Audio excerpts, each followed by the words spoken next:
Wiixata onkololeessa 5 bara 2020 keessummeessituun keessan har'aan jaallannee gammadaati. Mootummaan muummicha ministeeraa Abiyyi Ahmed bara aangoo dabalameef isa 6ffaa har'a jalqabeera. Manni maree bakka bu'oota uummataa fi manni maree federeeshinii walgahii ramaddii gaggeessaa jiru. TPLF immoo miseensota isaa mana maree lamaan keessaa baasuusaa beeksiseera. Gabaasa qabna. Sanbataaf dilbata darbe ayyaanni irreechaa haala ammaan duraa hin baratamneen namoota muraasaan kabajameera. Oduu boodatti deebina. Kanneeniif kabiroodhaaf haga xumura sagantaa keenyatti nu waliin turaa jenna dhaggeeffatoota keenya. Pirooduusariin tamsaasa har'aa Biraan Haayiluu, tamsaasa intarneetiif miidiyaa hawaasummaa kan qindeessitu immoo Tigisti Gammeetii. Oduuf gara soraatti deebina.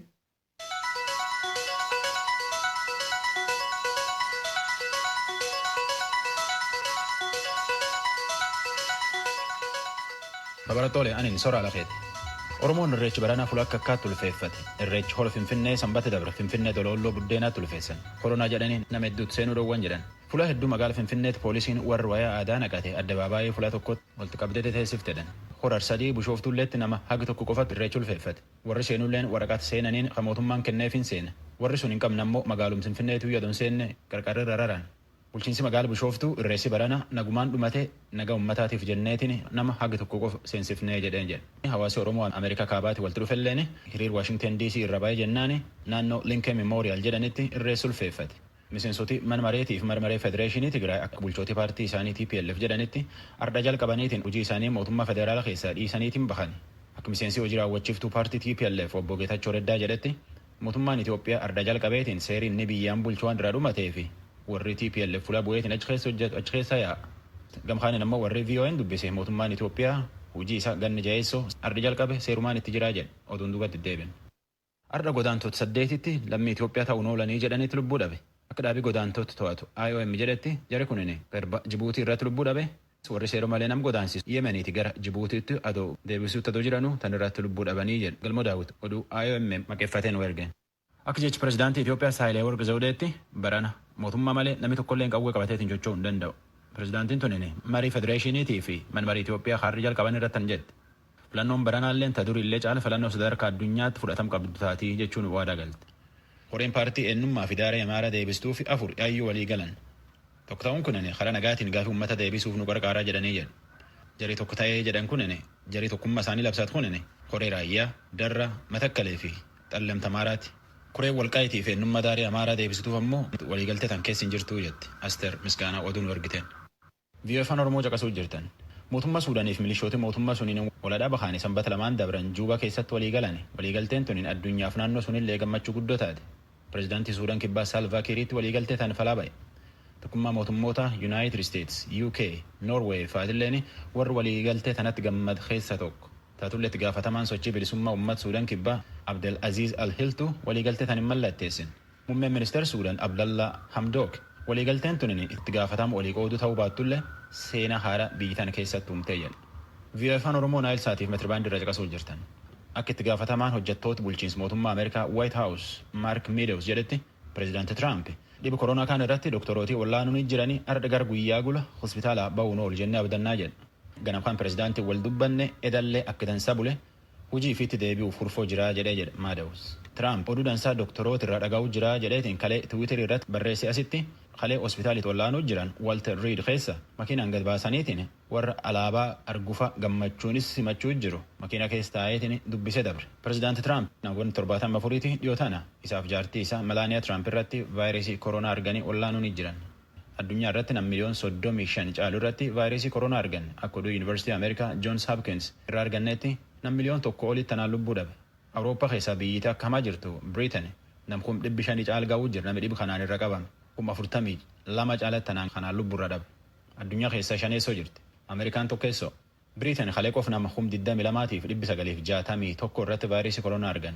Addunyaan qorsa hojjechuu jiran abdachuu jirti. Yoo qorsi argamuu jiraa jedhaniitiin abdataniitiin tanuma jidduutti akkuma durii kaanitti deebi'anii qorsi argamu kun nam cufa ol ga'uu hin danda'u jedhu bulchootii British. Oduu ispoortii dabarra.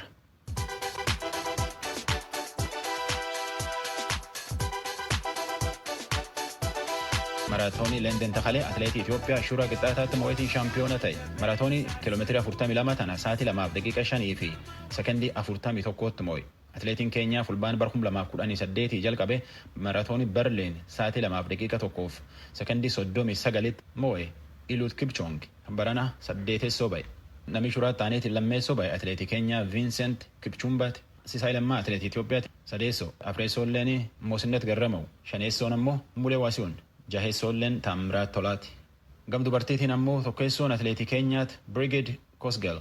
Sa'aatii 2:18 fi sekondii 58 moote. Rekoordii maratoonii dubartii addunyaa ammallee harkuma atileetii tanaa jirti. Atileetii lammeessoo baate atileetii Ameerikaati Sarah Hall. Sadeessoon atileetii keenyaati. Afreessoof shaneessoon ammoo atileetii Itoophiyaati. Maratoonii London taakalee tana nam 45 caalaa irratti wal dorgome. Qananiisaa Baqqalee miila dhibame keessaa hafee jedhan.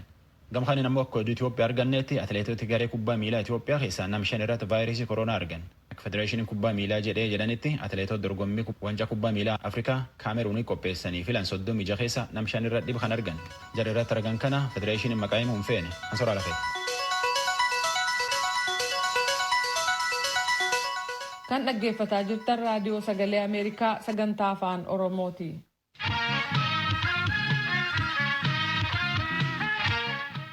Mootummaan muummicha ministeeraa Abiy Ahmed bara aangoo dabalameef kan waggaa 6ffaa har'a jalqabee jira. Walgahii ramaddii manni maree federeeshinii fi manni maree bakka bu'oota uummataa har'a gaggeessaniiru. Gama kaaniin immoo paartiin bilisummaa uummata Tigraay yookaan TPLF mana maree lameen keessaa miseensota isaa baasuu beeksiseera. Gabaasa Mulugeetaa Atsbahaa fi Masfin Arraagee ergan Tujubee dhiyeessa.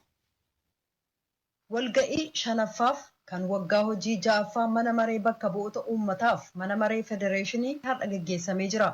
Pireezidaanti Saahilawarq Zawudee haasaa baniinsaa gaggeessaniin dhimmootii hedduu kaasuudhaan waggaan xumurame kun akka biyyaatti milkaa'ina gaariin kan itti galmeessan gama kaaniin immoo du'uuf qe'ee ofiirraa godaanuun uummataa walitti bu'iinsiif qabeenyi manca'uun waggaatti raawwatamee jedhan. Muummichi ministeeraa Abiy Ahmed Noobeelii badhaafamuun ilaalchi Itoophiyaan addunyaa irratti qabdu beeksisuu keessatti qooda olaanaa qabaateera jedhaniiru. Waggaan xumurame kun jedhan pireezidaanti Saahilawarq rakkoo akkaataa hojii kan qabu ture hidha laga Abbayyaa sirraa'uudhaan hojiitti kaseen Itoophiyaan dhiibbaa dippiloomaasummaa irra jiru dura dhaabbattee jiraachuu ishee kan itti kabachiiste ture jedhan. Dinagdeen koronaan dadhabsiise uummati biyyaaf yaaduu isaa utuu murteessin boondii bituuf deeggarsa kabiroo kanneen kennan illee galateeffatanii jiran. Manni maree federeeshiniif manni maree bakka bu'oota uummataa waliin ta'uudhaan walgahii geggeessan irratti bakka buutonni Tigraay kanneen manneen maree lamaan keessa jiran kan hin hirmaanne ta'u miseensi koree hojii raawwachiiftuu Uwahaat obbo Geetaachoo Raddaa ibsa kennanii beeksisaniiru. Paartiin isaanii Uwahaat kanneen birootti adda bahee filannoo geggeessuudhaan mootummaa sirnaa kan hundeesse naannoo Tigraay irraan kan hafe mootummaan sirnaa jira jedhee namanuu jedhan.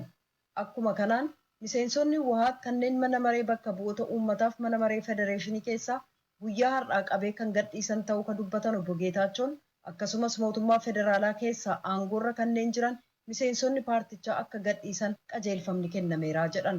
የአምስተኛው የፓርላማ ዘመን ስልጣን በዛሬው ዕለት ሙሉ በሙሉ አክትሟል። ትናንት እኩለ ሌሊት ላይ ማለት ይቻላል አክትሟል። Akka amantii keenyaatti yeroon aangoo paarlaamaa 5ffaan har'aa qabee jechuun walakkeessa halkanii booda dhumateera. Paarlaamaan aangoo akka qabaatuuf kan filatame waggoota 5 fi paarlaamaan kan hundeesse mootummaanis kaabineenis kan filatamaniif waggaa 5 fi kanaaf kontiraata isaanii kan waggaa 5 fixanii cufameera. Inni har'a waamame jedhame namoonni wal barbaadanii kan walitti waaman yoo ta'e irraan kan hafe namoonni aangoo sirnaan qaban maqaa mana mareetiin walitti qabaman yoo ta'e kan akkasii keessatti Tigraay bakka buutota isheen ergitu. Bakka buutonni sees akka keessaa ba'an himameera. Paarlaamaa qofatu hin taane kaabinees haa ta'u aangoo siyaasaa mootummaa keessa kanneen turan miseensonni Uwahaatis akkasuma akka ba'an taasifameera. Kanaaf akka amantii keenyaatti muummicha ministeerichaa dabalatee ittaanaa muummichi ministeeraas kaabinee paarlaamaaf manni maree federeeshinii aangoo sirnaa tokkoyyuu waan hin qabaanneef akkasumas umuriin aangoo isaanii kaleessa halkanii qabee waan dhumateef jecha kanaaf kanneen kana waliin hariiroo seera qabeessi ni jiraata jedhamee hin yaadamu jedhan.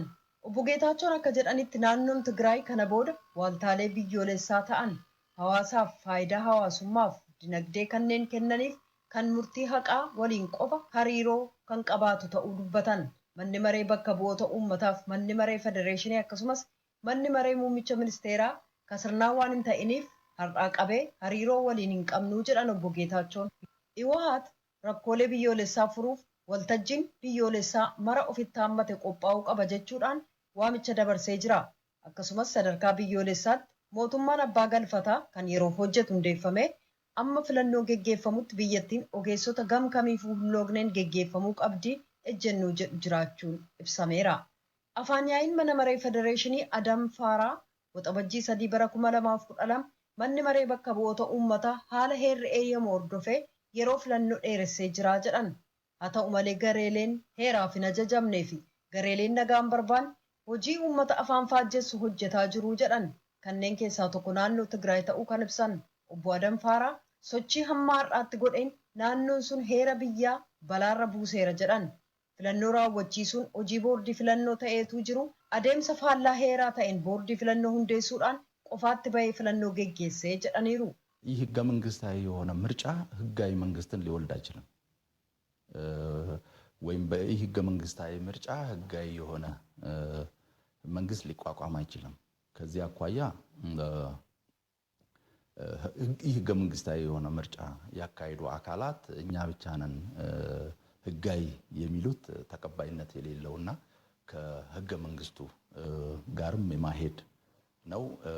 ከዚህ አንፃር ሰኔ ነሐሴ 30 ቀን 2012 ዓ.ም የፌዴሬሽን ምክር filannoon faallaa seeraa ta'e mootummaa sirnaa uumuu hin danda'u. Gama kanaan qaamotiin filannoo faallaa heeraa ta'e geggeessan nu qofaatu ka sirnaati ka jedhu fudhatama kan hin qabaanneef heera waliinis kan hin adeemnedha. Akkuma kanaan hagayya 30 bara 2012 manni maree federeeshinii walgahii hatattamaa geggeesseen naannoo Tigraay keessatti filannoon geggeessamu adeemsi isaa waliigala faallaa heeraa ba'iinsaas fudhatama kan hin qabaanne ta'uu murtii dabarsee jira. Akkuma kanaan heerri mul'inatti kan kaa'e waan ta'eef falmiif kan dhiyaatu miti. Heerarra taa'ee akka jirutti sadarkaa biyyoolessaas ta'e naannoleetti filannoo raawwachiisuu kan danda'u boordii filannoo biyyoolessaa qofa. Boordiin filannoo immoo sadarkaa biyyoolessaatti hundeeffama. Muummichi ministeeraa dhiyeessee miseensonni isaa mana maree bakka bu'oota uummataan raggaasifama. Seerri filannoo akka jedhutti immoo filannoon guutummaa biyyattii keessatti wal faana kan geggeeffamu. Boordiin filannoo biyyoolessaa naannoo tokko keessatti filannoon yeroo adda ta'een akka geggeeffamu yoo ittaman mana maree bakka bu'ootaaf dhiyeessee yoo simatame malee filannoon guutummaa biyyattii keessatti wal faana geggeeffamuu qaba. Filannoo raawwachiisuun ka boordii filannoo biyyoolessaa qofaa waan ta'eef naannoleetti boordii filannoo hundeessuun hin danda'amu.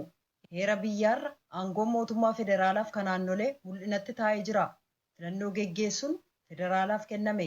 Akka heeraatti immoo naannoleen aangoo federaalaaf kenname kabajuu qabu. Federaallis heeraan aangoo naannoleef kenname kabajuu qaba. Kun ta'uu baannaan sirni heera biyyaa balaarra akka bu'eetti lakkaa'ama. Akkuma kanaan aangoo mootummaa federaalaaf kenname seeraan ala fudhachuudhaan filannoo faallaa heeraa geggeessuudhaan nu qofaatu ka sirnaati olola jedhu qaamotiin oofan sirrii miti. Uummatichi kana sirriitti kan hubatu natti fakkaata jedhan.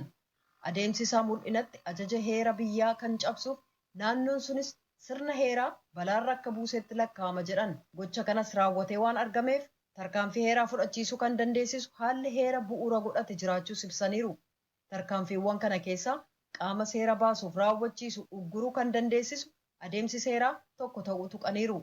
Ittaansuudhaanis mootummaa ce'umsaa itti waamamni isaa mootummaa federaalaaf ta'e hundeessuudhaan qaamotii humna naga eegumsaa bobbaasuudhaan gocha heera biyyaa balaarra buuse to'achuun kabiroo ta'uu ibsaniiru. Afaan yaa'iin kun itti fufuudhaan kana booda uummatichas ta'e manneen maree sadarkaadhaan jiran olola sobaa gareelee oofan utuu hin dhaggeeffatin hojii isaanii idilee cimsanii kan itti fufan ta'aa jedhan. Gareeleen kun daandii badii isaaniif akka toluuf jecha manneen maree naannolee keessa jiranitti fayyadamuu akka danda'an illee ibsaniiru. Kana waan ta'eef jecha manneen maree naannolee keessa jiran immoo akkuma baratame qaama hojii raawwachiiftuu to'achuuf hordofuu akka itti fufan yaadachiisan. Gareen kun haala guutuu biyyaa keessa jiru kan garee tokko qofaa fakkeessaa jira ka jedhan afaan yaa'iin kun innumaayyuu gareen tokko olaantummaa qabaachuun jijjiirama duraan ture jedhan. Jijjiirama ta'e dura naannolee keessatti heera biyyaaf sirna federaalaa hojiirra gama oolchuun bakka duwwaa guddaatu argamaa ture jedhaniiru. Naannolee keessatti bulchaawwan ergamanii hojjetaa akka turan ta'uu obbo Adam yaadachiisanii jijjiiramni erga ta'e booda garuu dhimmootii kanarratti jijjiiramni hundeedhaa ta'e argamaa jira jedhan.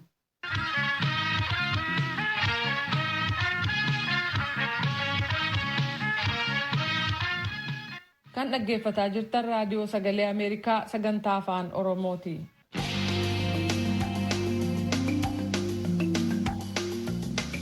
Ayyaanni Irreechaa hora Arsadii ka Bishooftu sirna hirmaattonni muraasni